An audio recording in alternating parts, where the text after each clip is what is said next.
السلام علیکم دوستوں، حضرت علی رضی اللہ عنہ کو اللہ رب العزت نے ایک الگ ہی مرتبے اور مقام سے نوازا تھا، اور آپ رضی اللہ عنہ کے فہم و فراست کے لیے اللہ کے حبیب سرکار دو جہاں حضرت محمد مصطفیٰ صلی اللہ علیہ وسلم نے دعا فرمائی تھی، اور یہ آپ صلی اللہ علیہ وسلم کی دعا کی برکت تھی کہ آج بھی شیر خدا کی فہم و فرست کے چرچے پوری دنیا میں ہیں۔ آپ رضی اللہ تعالیٰ عنہ کے بارے میں حضور اقدس صلی اللہ علیہ وسلم نے فرمایا تھا کہ میں علم کا شہر اور علی اس کا دروازہ ہے۔ یہی وجہ تھی کہ حضور صلی اللہ علیہ وسلم کے وسائل کے بعد بھی لوگ اپنی مشکلات کا حل جاننے کے لیے حضرت علی رضی اللہ تعالیٰ عنہ سے رجوع کیا کرتے تھے۔ حضرت علی رضی اللہ تعالیٰ عنہ نے اپنے فرزند کو وصیت فرمائی تھی، جن کو ہم ایک کامیاب زندگی کے اصول بھی کہہ سکتے ہیں۔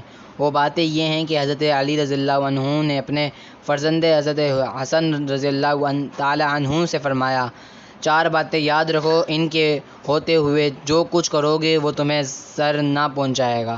فرمایا، سب سے بڑی ثروت عقل و دانش ہے، سب سے بڑی ناداری حماقت و بے عقلی ہے، سب سے بڑی وحشت غرور خود بینی ہے، اور سب سے بڑا جو ہر ذاتی حسن اخلاق ہے۔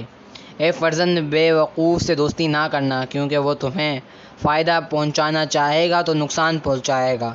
اسی طرح بخیل سے دوستی نہ کرنا، کیونکہ جو تمہیں اس کی مدد کی انتہائی ضرورت ہوگی تو وہ تم سے دور بھاگے گا۔ بد کردار سے دوستی نہ کرنا، وہ تمہیں کوڑیوں کے مول بیچ ڈالے گا۔